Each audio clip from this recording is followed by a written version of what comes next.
bienvenue à ce nouveau débriefing du livre de Fatou Diom, Le vent de l'Atlantique. Nous sommes dans le chapitre 3 où l'auteur soulève encore des problèmes qui nous intéressent.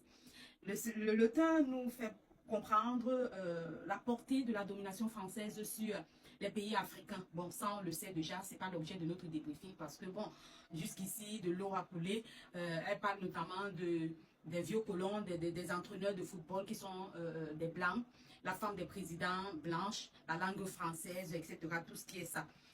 Ce qui nous intéresse ici, c'est l'histoire de cette femme qui a conçu d'un homme. Ok? Et l'homme aimait les plaisirs du monde. L'homme aimait les plaisirs de la chair. Et il a régné cette femme.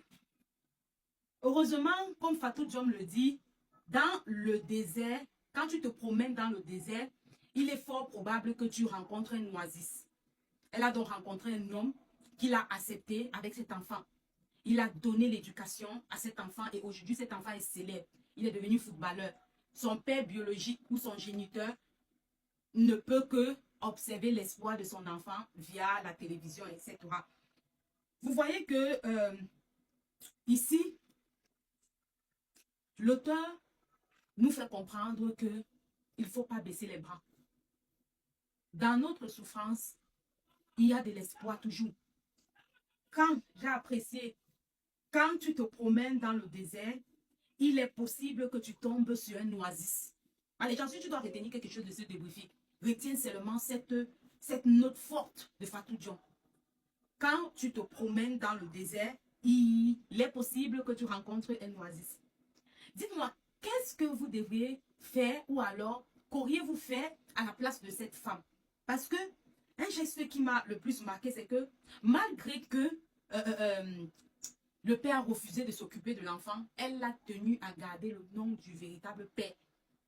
Donc l'enfant, bien qu'il est élevé par un autre homme, porte le nom de son géniteur. Est-ce que c'est pas magnifique? En fait, c'est une leçon. C'est une leçon. Cette partie revient donner du courage. Je rappelle ici qu'elle n'encourage pas le fait d'avoir un enfant, 4 enfants avec 4 pères ou d'aller faire les enfants à gauche et à droite en espérant que dans votre désert, vous allez trouver un oasis. Non. Mais dans le cas spécial, particulier de cette personne, elle nous fait comprendre que nos larmes, même si on a été rejeté, même si notre situation présente ne nous donne pas, c'est-à-dire qu'on ne voit même pas une lueur d'espoir, soyons rassurés qu'il y a quelqu'un quelque part, qu'il ne faut pas désespérer en amour, même si on a un enfant. En fait, cette histoire a beaucoup de leçons à retenir, beaucoup de leçons à retenir. Et autre part aussi, elle nous fait comprendre que à cette époque, je ne sais pas si vous allez épouser ce qu'elle dit, on disait que lorsque un homme quitte une femme, c'est que le problème c'est la femme. Lorsqu'un homme quitte une femme, c'est que le problème c'est la femme. Les gens, est-ce que vous êtes d'accord avec ça? On a discuté de ça, je me souviens, le chimiste et Lucrèce qui disait que, non, c'est le chimiste qui disait que non, c'est peut-être parce que la femme était une femme querelleuse. Lucrèce qui disait que non, l'homme peut quitter la femme parce que lui-même, il n'a pas été un bon mari pour la femme. Les gens, qu'est-ce que vous en pensez? Est-ce que l'homme quitte la femme tout simplement parce que le problème, c'est la femme? Non. L'homme peut quitter la femme, et ici, il doit être cruel. L'homme peut quitter la femme parce qu'il a fini d'utiliser son argent. L'homme peut quitter la femme parce qu'il a rencontré une autre femme qui satisfait à ses besoins.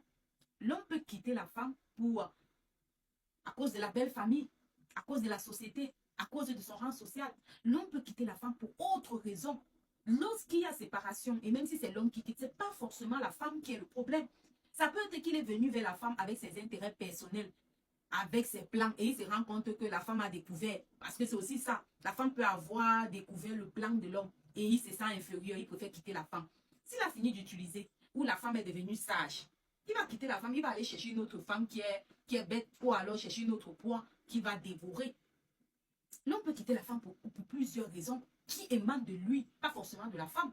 Lui, l'homme peut quitter aussi la femme parce que la femme est une femme querelleuse, est une femme qui ne fait pas d'économie, est une femme qui n'est pas respectueuse. Et il y a tellement de raisons. Ce que nous voulons ici dire, c'est que l'homme peut quitter la femme parce que c'est la femme simplement le problème. Ça peut être lui, comme ça peut être la femme, ça peut être la société, ça peut être la famille, ça peut être ses objectifs, ça peut être la belle famille, ça peut être plusieurs. Donc vraiment, évitons de dire que c'est toujours la femme les problèmes, c'est toujours la femme les problèmes. Ici, on va me dire que c'est ton côté féminisme qui parle. Non, c'est pas ça. C'est la logique. C'est la logique. Lorsqu'il y a séparation et que c'est l'homme qui quitte la femme, c'est pas toujours la femme le problème. Ça peut être la femme le problème. Ça peut être l'homme aussi le problème. Donc, vraiment, c'est les deux. Ok, c'est les deux. C'est pas seulement un côté, c'est même la société, c'est même vraiment, il y a beaucoup de choses. Et je peux pas citer. C'est un avocat qui défend les femmes vraiment, qui peut véritablement nous donner des exemples concrets parce que je sais que quand il y a matière de divorce, vraiment les raisons, les alibis, quand tu es au tribunal, tu comprends de ces choses. Ok? Allez, Marie-Jeanne, prends soin de toi. Rendez-vous dans un prochain podcast de débriefing. Merci à Fatou Dion. Bye bye.